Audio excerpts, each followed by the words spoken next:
Vamos falar hoje sobre medidas contra a exploração.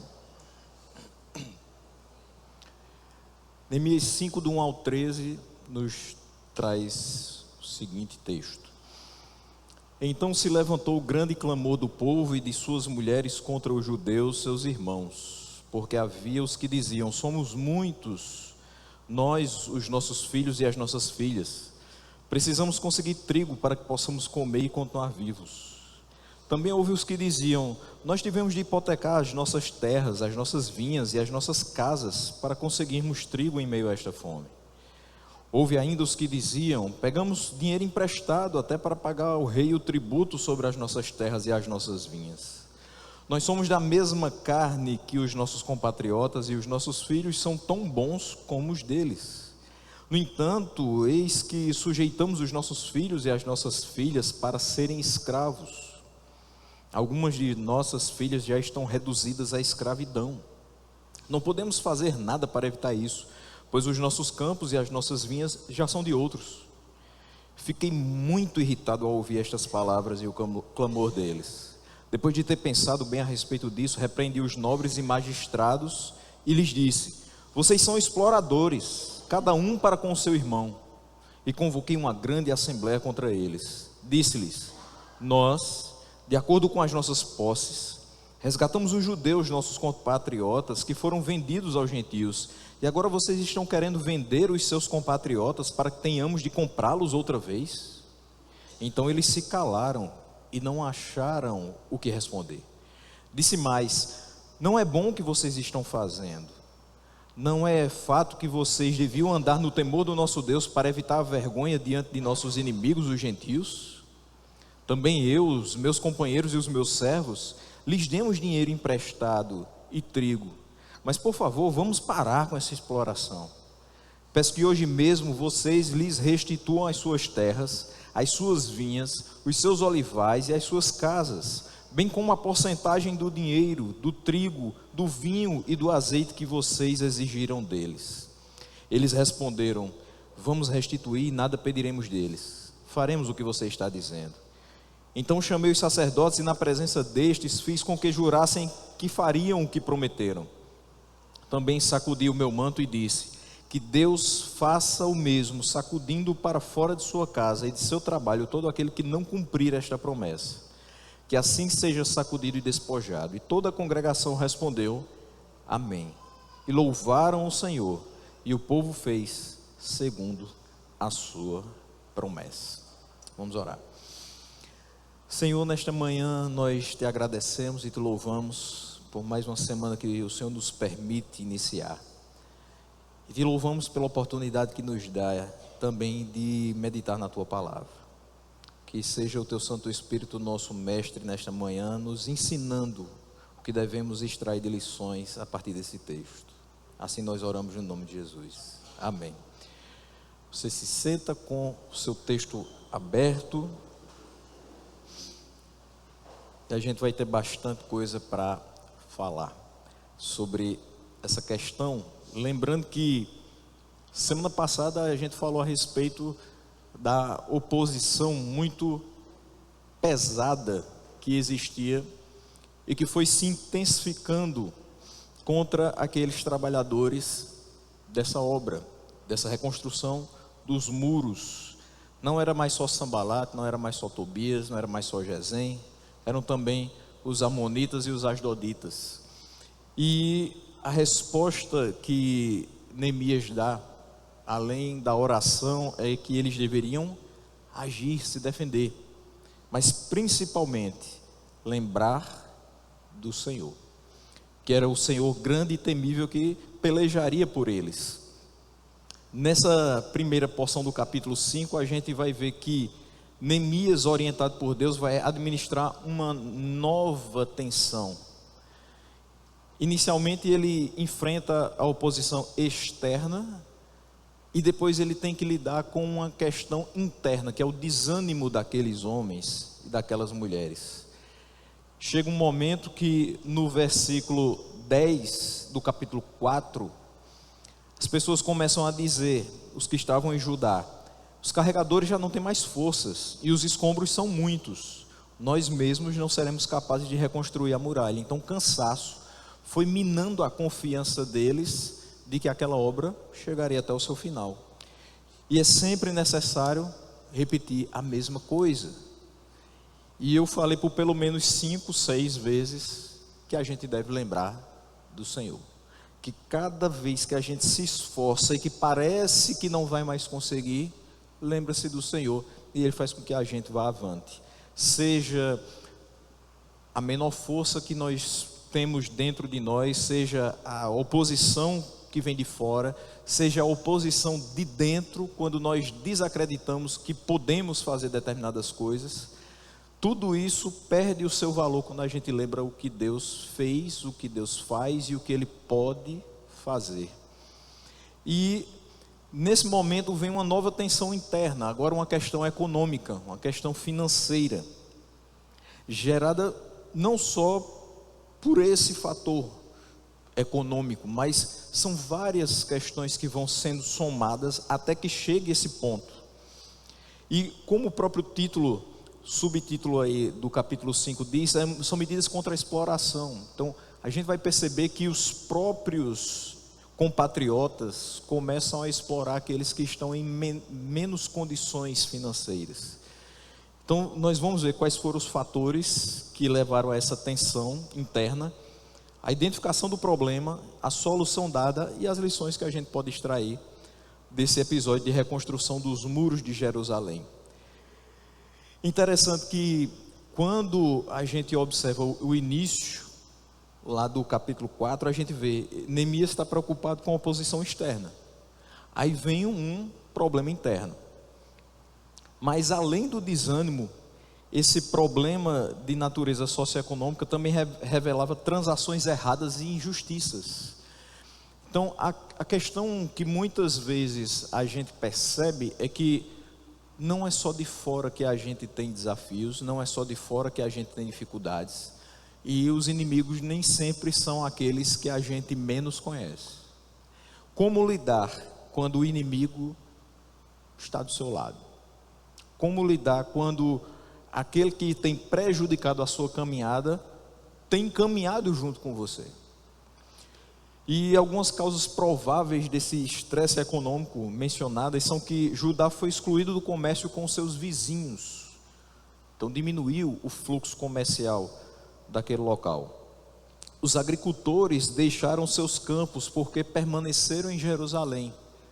Veja comigo o versículo 22 do capítulo 4, quando Neemias ordena que eles fiquem em Jerusalém. Cada um de vocês fique em Jerusalém com o seu servo, para que de noite nos sirvam de guarda e de dia trabalhem. Então alguns campos estão sem ninguém, porque os agricultores permanecem em Jerusalém com os seus servos, para que de noite eles sirvam de guarda e pela manhã comecem a trabalhar na reconstrução dos muros. O versículo 3 nos mostra que havia fome. Então, além de você não ter um fluxo comercial costumeiro, além dos agricultores terem deixado seus campos, começa a haver fome entre eles. E os administradores anteriores sobrecarregavam o povo.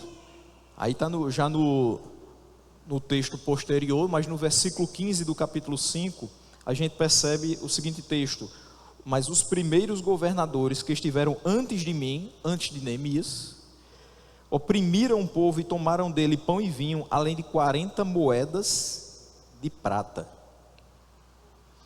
Então veja, nós temos agora um problema que, óbvio, não se originou ali naqueles 52 dias. O povo não passou a ter fome somente por conta daquele período em que se afastou da sua terra para trabalhar na reconstrução dos muros. Isso é reflexo de todo um grande tempo de opressão e de injustiça. Quando ele fala aqui, tomaram dele pão e vinho e 40 moedas de prata, isso aqui você vai remeter, obviamente, a parte da produção e dos recursos que deveriam ser destinados na forma de impostos aos governantes. E era muito alto, muito alto. E a gente entende disso. Quando a gente tem um território com uma alta taxa tributária, quando os impostos são além da medida correta, duas coisas podem acontecer. Ou uma grande sonegação, não era esse aqui o caso, as pessoas pediam emprestado para pagar o tributo ao rei, ou então uma grande fome, porque ou você come ou você paga o tributo, não tem como. E esse tributo aumentava tanto, e era um escalonamento de cobranças, e o povo começava a sofrer. Só que quando do deslocamento para a obra, isso se agrava muito mais, porque agora eles não estão mais produzindo, eles não estão nos seus campos. E certamente você ouviu falar na sua vida que o boi só engorda com o olho do dono. Então, se eu saio da minha terra, quem é que vai ter o interesse de fazer aquela terra produzir? Ninguém. Eu que sou o dono estou fora. Me coloquei à disposição da reconstrução dos muros, então ninguém vai ficar fazendo o meu trabalho. A situação era tão ruim que as crianças estavam sendo vendidas como escravas. E as casas e as vinhas estavam sendo hipotecadas, só que o dinheiro estava sendo emprestado a juros. Aqui está uma grande questão, porque eu peço 1.000 e eu esperaria pagar 1.000, mas agora eu estou pedindo 1.000 para devolver 1.500, 2.000, 2.500 e assim por diante. Aqui Neemias percebe que é o próprio povo de Deus que está enfrentando essa situação entre si. Essas medidas que eram intoleráveis eram fruto da incompreensão do próprio povo para com seus compatriotas. Não era o estrangeiro que estava oprimindo. Então aqui é uma tensão totalmente diferente daquela primeira que foi observada no capítulo 4. E como eu falei, é improvável que isso tenha surgido só naquele momento. Muito improvável. Porém, esse projeto de reconstrução intensifica o estresse e leva isso a público. Todos vão saber que quem está participando daquela reconstrução está numa situação difícil, porque pessoas vão ser procuradas para comprar as crianças, pessoas vão ser procuradas para emprestar dinheiro. E aí qual é o grande problema de tudo isso? Para que se juntaram todos aqueles estrangeiros? Diz o versículo 8 do capítulo 4. Eles se juntaram de comum acordo para virem atacar Jerusalém e criar confusão. Porque criando confusão, certamente a obra pararia. Se tudo isso está acontecendo agora no capítulo 5, é uma ameaça séria à conclusão da obra. Se eu não tenho recurso, se eu estou com fome, se eu estou me desfazendo das minhas casas, da minha vinha e até mesmo dos meus filhos, talvez chegue uma hora que eu diga, eu não quero mais estar nessa obra, eu vou livrar minha pele, porque já não está mais sendo interessante estar aqui. E às vezes é esse tipo de coisa que leva a gente a querer parar. É quando a gente compara o que tem recebido de retorno, e aqui eu estou falando de retorno financeiro, e aquilo que tem sido visto pelos nossos olhos. Eu estou trabalhando muito na obra, mas o que é que está vindo de volta? Eu estou me desgastando, eu estou colocando meus bens, eu estou colocando minha força, eu estou dedicando meu tempo. O que é que eu ganho com isso? E muitos vão se afastando, quando a gente não deveria pensar dessa maneira. De fato, é uma séria ameaça à conclusão do trabalho, quando pessoas observam a falta do retorno material e esquecem que o retorno eterno já foi dado. Não é o que eu ganho com isso, é o que eu já ganhei. Eu já ganhei vida, e vida eterna. É por isso que eu estou trabalhando. É por isso que eu dedico meus bens, é por isso que eu dedico meu tempo, é por isso que eu dedico minha força, é por isso que eu dedico minha vida. Porque Cristo deu a sua vida por mim. Essa era a mentalidade. Mas naquela hora da necessidade, talvez muitos não tenham percebido que era esse o pensamento que deveria ser adotado e não o outro. É fato, meus irmãos, que nesse versículo 1 e 2, nós vemos que a situação era tão difícil que até as mulheres começaram a reclamar com os judeus, contra os seus irmãos, e diziam: nós somos muitos, nós, os nossos filhos, nossas filhas. E agora a reclamação não é: nós somos muitos, mas o trabalho é muito grande e a gente não vai conseguir fazer. A reclamação é: nós somos muitos e nós precisamos conseguir trigo. A gente está com fome. Nós precisamos continuar vivos. Como é que esse povo ia carregar pedras? Como é que esse povo ia reconstruir muros, fechar brechas, sem se alimentar direito? E por que eu falo até as mulheres reclamavam? Porque elas eram parte menor do trabalho. E eram parte menor da iniciativa de estar no trabalho. Foram os homens que convocaram suas mulheres, seus filhos e suas filhas para trabalhar. Eles que lideravam suas casas e convenceram todos os de dentro de casa a colocar a mão na massa. E todos que trabalharam na reconstrução dos muros não tiveram recompensa imediata. Ninguém estava sendo pago para estar ali. Pelo contrário, gente saiu de outras localidades para ajudar. Então, de fato, de imediato ninguém se beneficiaria com aquilo. Já teve alguma situação em que você dentro da igreja pensou assim: por que eu vou fazer isso se eu não vou me beneficiar? Não é nem meu departamento que está envolvido, para que eu vou me envolver? Se eu sou mulher, eu vou ajudar em algum evento da Umasbrac? Faz sentido, né? Se eu sou homem, eu vou me envolver na Menibrac? Não. Por quê? Qual o benefício que eu vou ter com isso? Veja que é sempre o pensamento de: se eu não tiver nenhum retorno, eu não me envolvo. Se eu não ganhar nada com isso, não faz sentido. Para o próprio sustento e para pagarem os impostos, muitos tiveram de fazer empréstimos.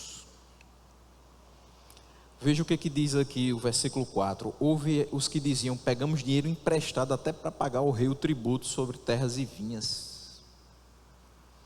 Veja, esse povo aqui não é aquele que diz: já que a cobrança é muito alta, eu vou deixar de pagar. Não. O povo de Deus não sonega. O povo de Deus pede emprestado, mas paga. Mantém-se firme, mantém-se íntegro, mas com dificuldades. Não quer dizer que porque eles pagaram, eles tinham condições. Eles faziam o certo, mas estavam tendo dificuldades extremas. Os seus terrenos não estavam rendendo na sua ausência. Aqui nós vamos identificar 4 grupos. Primeiro grupo que compunha essa situação, esse cenário de crise econômica: os que não possuíam terra, mas precisavam de alimento. Nem todo mundo aqui era dono de terra. A gente falou dos perfumistas, dos ourives. Nem todo mundo aqui trabalhava com agricultura, mas tinha que comer também, né? E aí? Eu não tenho terra, não estou exercendo minha profissão, não estou ganhando, como eu vou comer? Segundo grupo, pessoas que tinham dificuldade em alimentar as suas famílias, embora possuíssem propriedades. E a necessidade era tão avassaladora que eles hipotecaram as suas casas e campos para comprar comida. É o que está lá no versículo 3. Houve os que diziam: nós tivemos de hipotecar as nossas terras, as nossas vinhas e as nossas casas, para conseguirmos trigo em meio a esta fome. Imagine você chegar ao ponto de dizer o seguinte: o que eu preciso agora é comida, não me importa mais meu teto, vou hipotecar minha casa, porque eu preciso comer. É grave. Como é que isso se resolve? O quarto grupo era formado por judeus ricos que exploravam os seus irmãos e irmãs judeus. Tomaram suas terras e filhos como garantia. Veja o que é que diz aqui o versículo 5: nós somos da mesma carne que os nossos compatriotas, e os nossos filhos são tão bons como os deles. Todos estão no mesmo patamar. No entanto, eis que sujeitamos os nossos filhos e as nossas filhas para serem escravos. Algumas de nossas filhas já estão reduzidas à escravidão. Não podemos fazer nada para evitar isso, pois os nossos campos e as nossas vinhas já são de outros. Eu já hipotequei, eu já vendi, já tem outro no lugar, eu não tenho o que fazer. Eu já perdi casa, eu já perdi vinha, eu já perdi terra, e agora eu estou perdendo meus filhos. E como é que eu vou resgatá-los? Não sei, porque eu não tenho mais dinheiro. Eu estou preocupado com comida, mas eu estou perdendo tudo que eu tenho, até o que não é material. E veja, quem tem a garantia da terra e dos filhos dos outros? Os próprios compatriotas, aqueles que são da mesma carne. Levítico 25, 39 e 40 nos mostra como deveria ser diferente isso.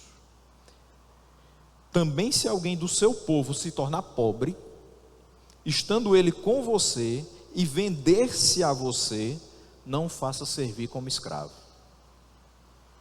Esse é o primeiro ponto, versículo 39. Muitos se tornaram pobres, ok. Muitos se venderam como escravos. Mas você não deveria, enquanto compatriota, enquanto pessoa da mesma família, fazer com que aquela pessoa servisse como escravo. Trate-o como um trabalhador diarista ou estrangeiro que mora com você. Se deveria tratar como um trabalhador diarista, isso significaria que ele receberia um salário. Não é trabalho escravo.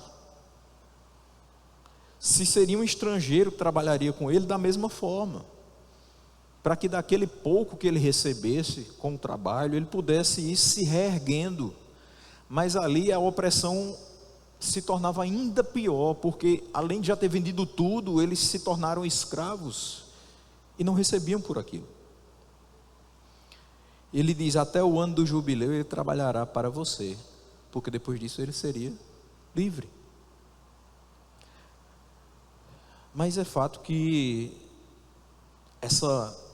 toda essa situação trouxe vergonha para aqueles que estavam perdendo suas terras, mas trouxe fome, e essa fome, que é relatada no versículo 3, costuma ser um sinal do juízo de Deus. Por que eu digo isso? Porque a gente observa textos como Deuteronômio 11, 16 e 17, olha o que ele diz: tenham cuidado para que não aconteça que o coração de vocês se engane, e vocês se desviem, sirvam outros deuses e se prostrem diante deles. Se isso acontecer, a ira do Senhor se acenderá contra vocês.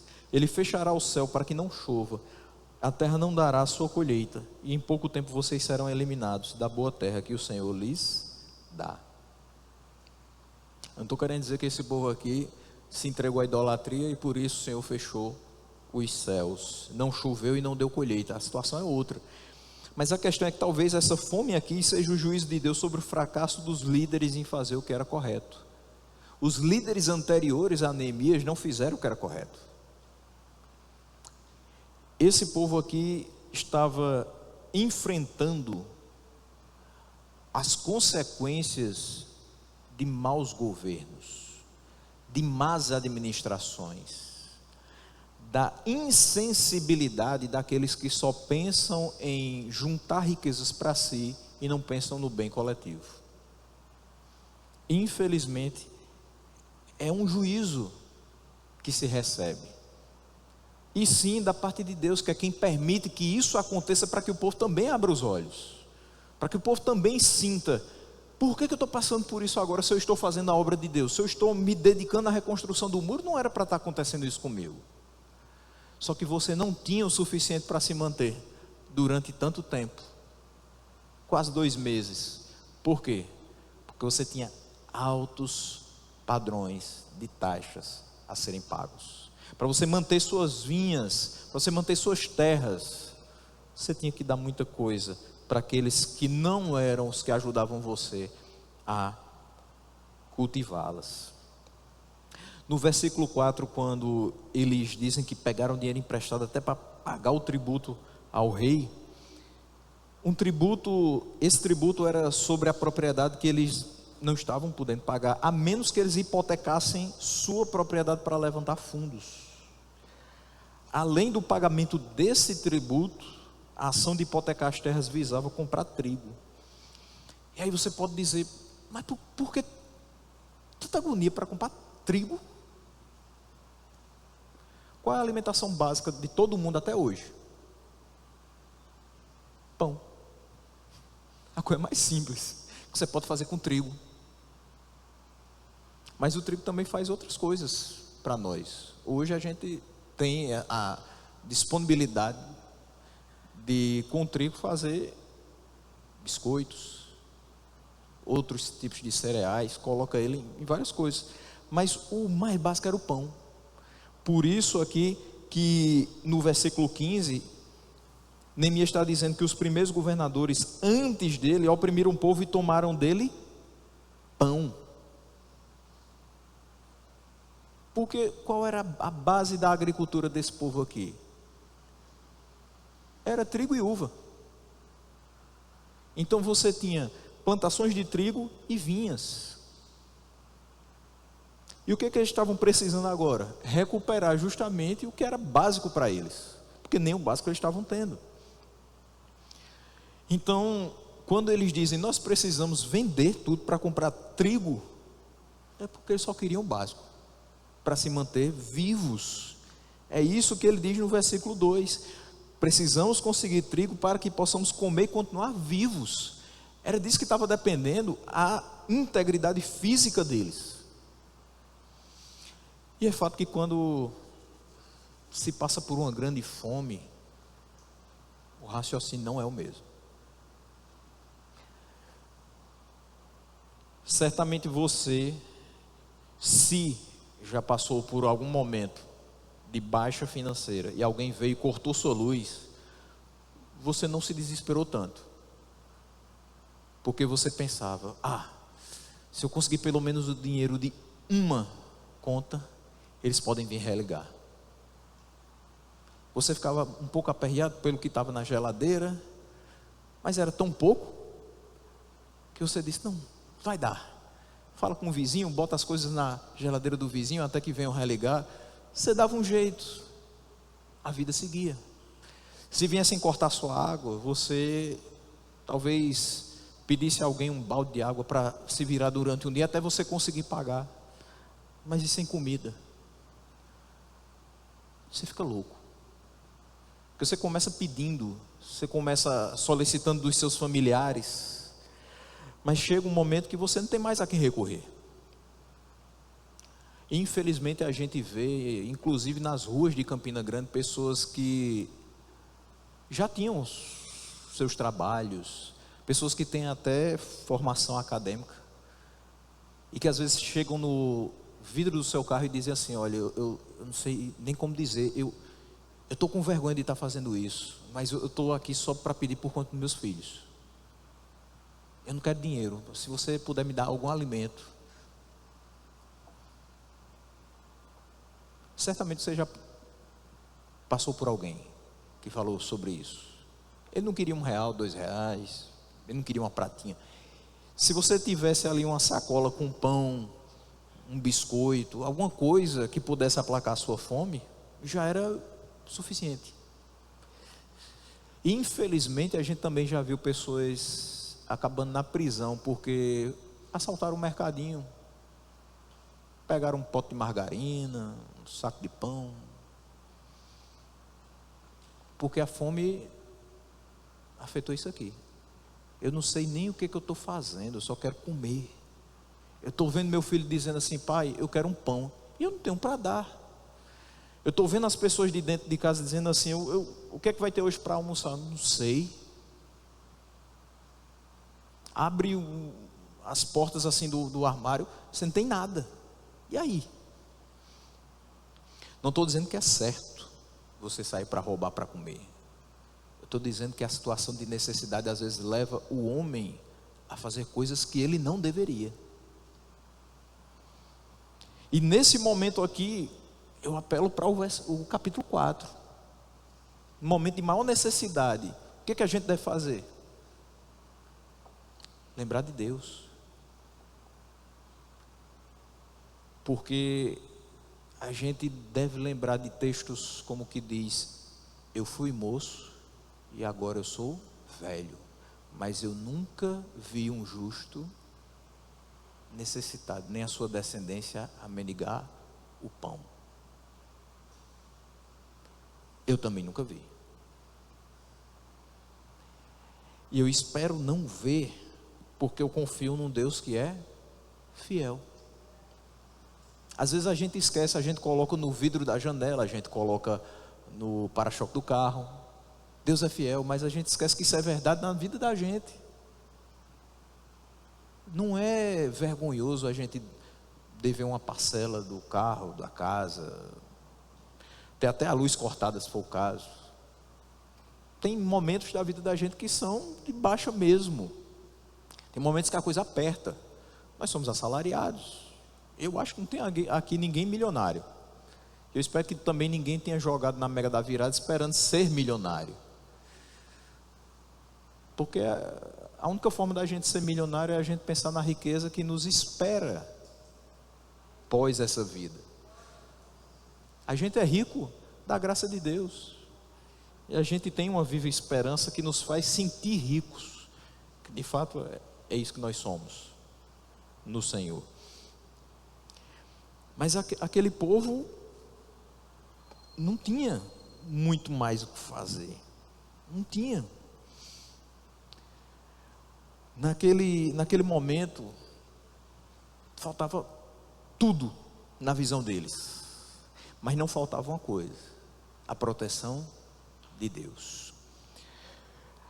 A situação da escravidão aqui é difícil de ser tratada, mas de acordo com o texto que eu já li aqui de Levítico 25, 39 ao 40, mas aí a gente pode ir até o 43, um homem na antiga comunidade pactual que empobrece pode vender a si próprio. Eu estou numa situação de pobreza, eu posso ser seu escravo, então eu posso me vender a você, eu posso ser seu trabalhador, e juntamente com a sua família, ele pode se recuperar financeiramente. Lembra do que eu falei? Se o seu concidadão o tratasse como um trabalhador diarista, ele ia se recuperando financeiramente aos poucos. Ele poderia não ter o que ele ganhava com a sua propriedade, mas ele teria o suficiente para ir se equilibrando. Então ele seria um trabalhador de aluguel, não escravo. O erro aqui nos dias de Neemias é duplo. Primeiro, só as crianças estavam sendo vendidas. Veja comigo aqui o versículo 5. No entanto, eis que sujeitamos os nossos filhos e as nossas filhas para serem escravos. Quem deveria estar se entregando para o trabalho? Os homens, e não seus filhos e filhas. Então só as crianças estavam sendo vendidas. Isso resultava na ruptura das unidades familiares, porque o homem continuava trabalhando, a mulher continuava trabalhando na reconstrução do muro, mas as suas crianças estavam na mão de outros. Segundo, as crianças não eram tratadas como trabalhadores de aluguel, e sim como escravas. A continuação do texto diz: algumas de nossas filhas já estão reduzidas à escravidão. Então, tanto quem se vendia ao trabalho, quanto quem adquiria o trabalhador, estava agindo de forma errada. Identificamos o problema. Agora tem que ser corrigido. Versículos 6 e 7. Quando Neemias escuta isso, ele fica muito irritado. fiquei muito irritado ao ouvir estas palavras e o clamor deles. Quando você está irritado, você pensa direito? Não, não pensa. Com cabeça quente você não raciocina, você fala o que não deve, você faz o que não deve. Olha o que Neemias vai dizer no versículo 7. Depois de ter pensado bem a respeito. É assim que age o homem de Deus. Não é no calor das coisas. Se ele diz, eu fiquei muito irritado. Imagine esse homem irritado. Ele poderia tomar algumas medidas contrárias à orientação de Deus. Mas ele diz, eu pensei bem a respeito disso. Leia-se. Eu falei com Deus. Eu ouvi a sua voz. E pensei sobre a situação. E aí, ele diz, repreendi os nobres e magistrados e lhes disse, vocês são exploradores, cada um para com seu irmão. Ele diz, sem meias palavras, vocês são exploradores. E eu tenho base escriturística para dizer isso. Porque a lei diz que vocês não deveriam estar agindo assim. Foi o que a gente leu em Levítico. E ele diz, e convoquei uma grande assembleia contra eles. Isso é um passo ousado da parte de Neemias. Porque esse tipo de ajuntamento, convocação ou assembleia era equivalente a uma assembleia geral da igreja. Em razão de todos os indivíduos e adultos daquela nação serem também membros professos da religião nacional. Ele estava convocando a igreja para falar com eles. Calvino considera a raiz hebraica da palavra equivalente à igreja no Antigo Testamento. Reger por assembleia era muito comum na época de Moisés. O costume cai em desuso na época dos juízes e dos reis, mas volta depois do cativeiro, como a gente pode ver em Esdras e aqui em Neemias. Então, convoca-se para mostrar o que está sendo feito, para conversar sobre a situação, para resolver a situação. Se você identifica um problema no meio do povo, você precisa agora trabalhar esse problema e corrigir. Não é simplesmente Neemias ouvir o clamor daquele povo e dizer assim, esse povo reclama de tudo. Esse povo é insatisfeito. Esse povo sempre tem alguma coisa para dizer. Não, é dizer, eu ouvi e eu dou razão. E tem que ser corrigido. O que eu sou desse povo? Pela misericórdia de Deus, eu sou o líder. Então sou eu que tenho a responsabilidade de fazer alguma coisa. Vou convocar a assembleia contra eles. E ele disse, versículo 8 e 9, nós, de acordo com as nossas posses, resgatamos os judeus, nossos compatriotas, que foram vendidos aos gentios. Ele está falando, os estrangeiros, tinham muitos de nós aqui, como trabalhadores. O que a gente foi fazer? Pagar suas dívidas e resgatá-los. E agora, vocês estão querendo vender os seus compatriotas para que tenhamos de comprá-los outra vez?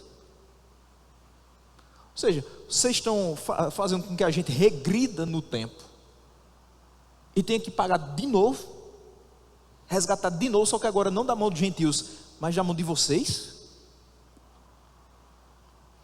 Então eles se calaram e não acharam o que responder.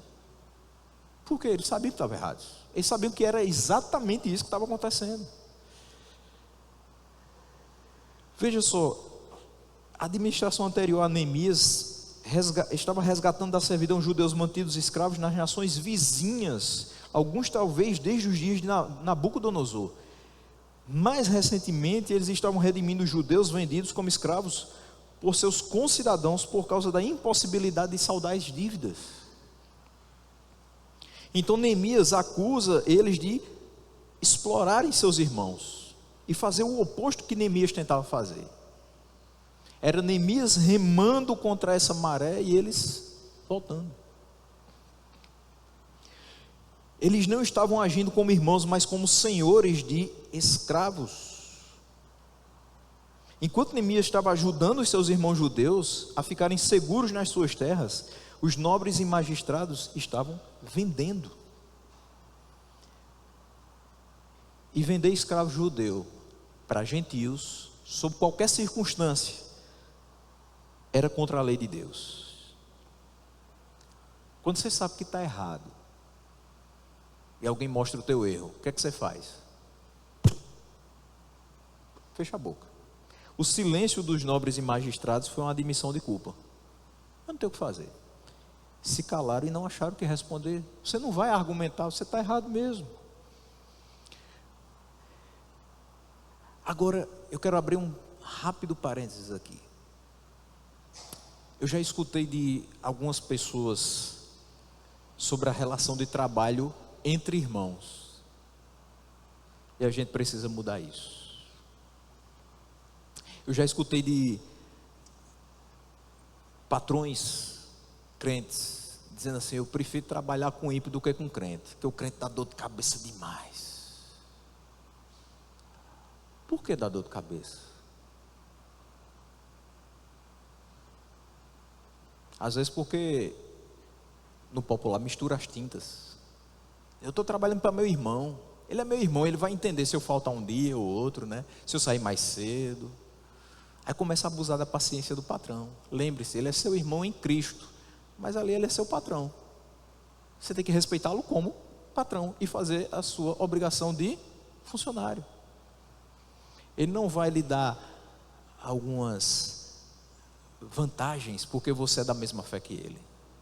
Ele tem que lhe tratar como qualquer outro dos seus funcionários, com equidade, não com favorecimento. Então você que é crente e trabalha para um crente, trabalhe mesmo, faça a sua parte, e só espere de seu patrão crente um tratamento igualitário, correto, justo. Mas também tem aqueles que dizem assim: eu também quero trabalhar para crente. Não, porque crente parece que diz assim: ele é irmão, então eu vou botar um bocado de atribuição para ele, porque ele é irmão, né? Ele sabe que eu estou fazendo isso porque eu preciso crescer, né? E eu crescendo, ele cresce junto. Então ele pode fazer o serviço de duas pessoas ganhando por uma só. Às vezes tem gente que diz assim: meu irmão, não encare isso aqui como um trabalho não, isso aqui é um ministério. Eita, explora, usando o nome de Deus para sugar a sua força de trabalho. Entenda uma coisa, você que é patrão de funcionários crentes, você tem que utilizar dele como uma ferramenta para o seu crescimento, mas oferecendo possibilidade de que ele cresça também. Não queira nenhum minuto a mais de trabalho dele, a não ser aquilo que o combinado. Se ele é seu empregado da CLT, 8 horas de trabalho, jornada de no máximo 44 horas semanais. Ah, meu irmão, mas eu estou precisando aqui de uma horinha extra. Tudo bem, pague a hora extra. São 12 horas de trabalho, são 12 horas pagas. O combinado nunca sai caro. E quando você trabalha de acordo, principalmente com o que Deus expressa na sua palavra, você não somente dá a oportunidade de emprego, mas você abençoa quem trabalha com você. E a gente acaba com esse discurso de que trabalhar crente com crente dá errado. Tem que dar certo. Nós somos da mesma carne que os nossos compatriotas. Nós professamos a mesma fé. Por que nós não podemos estar juntos em relações de trabalho também? Neemias aproveita o silêncio dos nobres e magistrados para enfatizar que a sua falta de temor a Deus deu às nações gentílicas a permissão para zombar dos judeus. Versículo 9: não é bom o que vocês estão fazendo. Não é fato que vocês deviam andar no temor do nosso Deus para evitar a vergonha diante de nossos inimigos os gentios? É isso que acontece quando eles percebem que nós não estamos andando de acordo com a palavra de Deus. Eles que não são nem tão conhecedores assim da palavra, ganham terreno sobre nós e, com toda a possibilidade, vão zombar, vão escarnecer daqueles que deveriam estar sempre juntos, sempre coesos, com o mesmo objetivo. No versículo 10 ele diz: também eu, os meus companheiros e os meus servos, lhes demos dinheiro emprestado e trigo. Mas por favor, vamos parar com essa exploração. Neemias aqui está fazendo o seguinte: ele está mostrando que até ele e os seus companheiros também emprestaram dinheiro para os que estavam necessitados, mas não fizeram como os nobres e magistrados, não cobraram juros. Então o que ele está dizendo?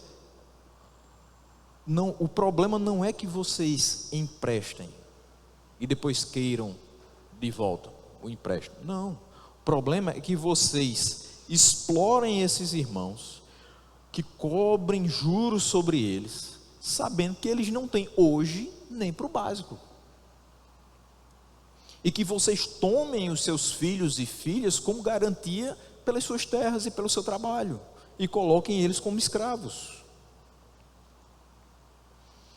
O que ele coloca é o seu exemplo pessoal. Vejam a diferença entre eu e os meus companheiros e vocês, é que a gente teve a mesma atitude de emprestar, só que a gente isentou de juros. Então ele exorta eles a seguirem o seu exemplo pessoal. No versículo 11 ele diz: peço que hoje mesmo vocês lhes restituam as suas terras, as suas vinhas, os seus olivais e as suas casas, bem como a porcentagem do dinheiro, do trigo, do vinho e do azeite que vocês exigiram deles. Uma pancada para esses nobres e magistrados. Quando ele fala que restituir as terras, as vinhas, os olivais e as suas casas, era tudo que eles tinham dado como garantia. Eles tinham hipotecado para comprar trigo. Devolva. Devolva. E é essa porcentagem do dinheiro, que em algumas versões vai ter o centésimo do dinheiro, é porque esse juro era calculado mensalmente. Ele deveria ser cobrado 1% ao mês e não exceder 12% ao ano. Mas embora alguns receberam sim a taxa de juros cobrada a 1% ao mês, esse percentual seria excepcionalmente baixo para o Império Persa, onde era comum cobrar 45% anual de juros. Então tinha gente que poderia, apesar de não se especificar a taxa no texto, mas poderia sair de 12 para 45, porque você tinha outro território que cobrava esse tipo de taxa. Então ele diz: não estou fazendo nada demais, eles também cobram, então se vocês pedirem a eles, é isso que vocês vão pagar. E aí, veja como é complicado. Eu não vou nem falar de pessoas convertidas que emprestam dinheiro e às vezes cobram juros, deixa isso para lá. Mas eu vou falar de que muitas vezes, na necessidade do irmão, tem gente que se aproveita. A pessoa está passando necessidade e diz assim: olha, eu tenho esse tablet aqui para vender, eu estou precisando muito menos dele, a minha necessidade agora é pagar contas, é fazer exames, é comprar remédios, enfim. Ele custa 2.000, mas eu estou vendendo a 1.500 para vender logo e ter logo esse dinheiro para resolver minhas situações, minhas pendências. Você sabe que ele vale 2.000, e que se você pagasse 2.000 estava perfeito, mas o 1.500 é a necessidade. Ao invés de você pagar os 1.500 e dizer assim: estou ajudando o irmão e ainda estou ficando com um produto bom, você diz assim: não dá para fazer um menos não? Uns 1.000zinho?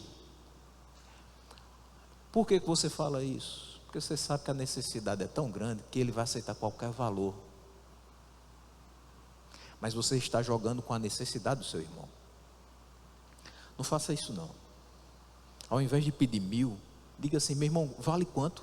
2, né? Então eu vou pagar os 2, que é o preço justo. Eu sei que sua necessidade clama por 1.500, mas se eu tenho os 2, eu vou dar os 2, porque eu não quero tripudiar em cima da sua situação. Eu não quero me valer, tirar vantagens da sua necessidade. É assim que a gente precisa agir.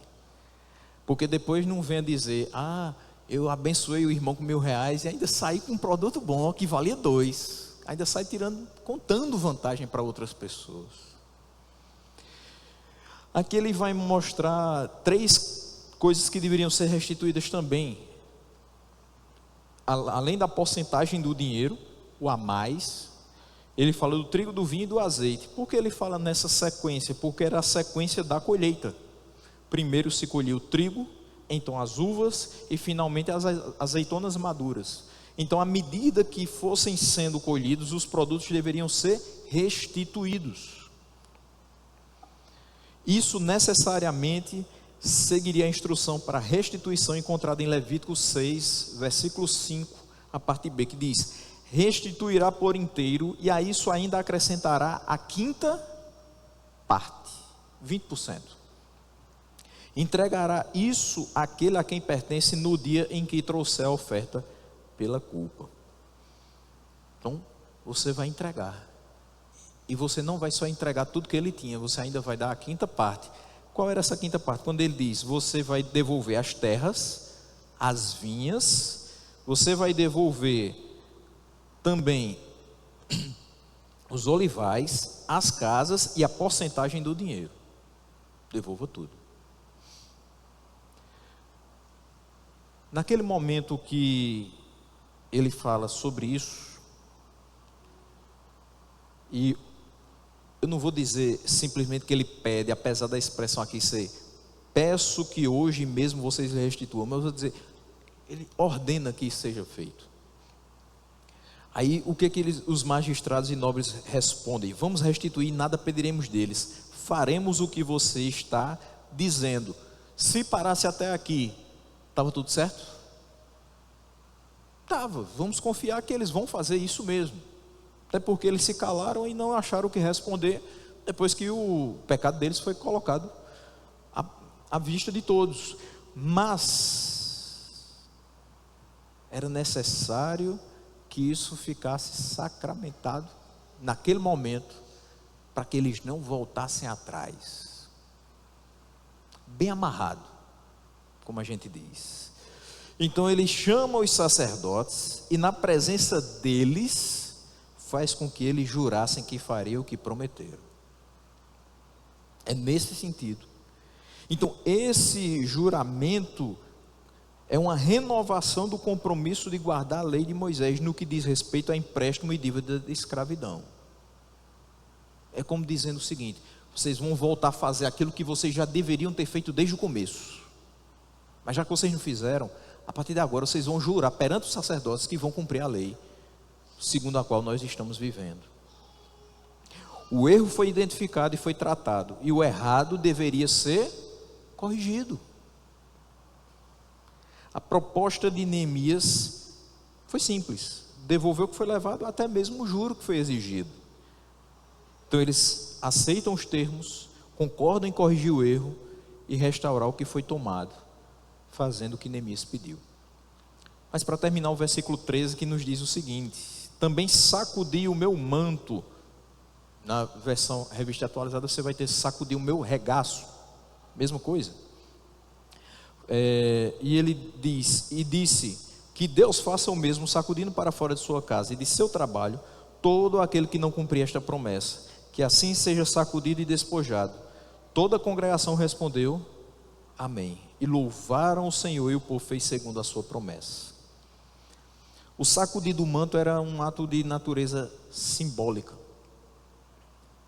um método comum utilizado naqueles dias para reforçar um conceito ou uma ideia. Então, eles prometem fazer o que Neemias pede, eles juram perante os sacerdotes, e Neemias sacode o seu manto, confirmando que aquilo ali é de fato o que será feito. E o ato de Neemias também teve o propósito de ser uma lição para aqueles que voltassem atrás na sua promessa. Porque o que ele diz? Que Deus faça o mesmo, sacudindo para fora da sua casa e de seu trabalho todo aquele que não cumprir esta promessa. Então você prometeu, você jurou, mas se você não cumprir, que Deus sacuda você para fora da sua casa e do seu trabalho, porque você voltou atrás na sua promessa. Essa era a mensagem do ato simbólico de Neemias. Toda a congregação respondeu amém. Mas esse amém foi só porque concordavam, ou foi só porque no final de uma ação como essa deveriam dizer amém? É o amém talvez que a gente às vezes diga depois de uma oração, mesmo que a gente não tenha nem prestado atenção na oração, mas todo mundo disse amém, eu digo amém também. Era um amém sem propósito? Era um amém solto? Não. Eles estavam dizendo que assim seja feito. Eles estavam concordando e se dispondo a também fazer parte deste novo cenário, dessa nova combinação, desse novo concerto que foi feito entre eles. É tanto que eles louvam ao Senhor. E o que fazem depois? Fazem segundo a sua promessa. O amém é comprometido. É dizendo, nós vamos fazer exatamente como foi falado. Nós vamos honrar essa promessa. No fim das contas, surgiu uma situação difícil, uma tensão interna, muito mais pesada do que o simples desânimo, o cansaço, enfim.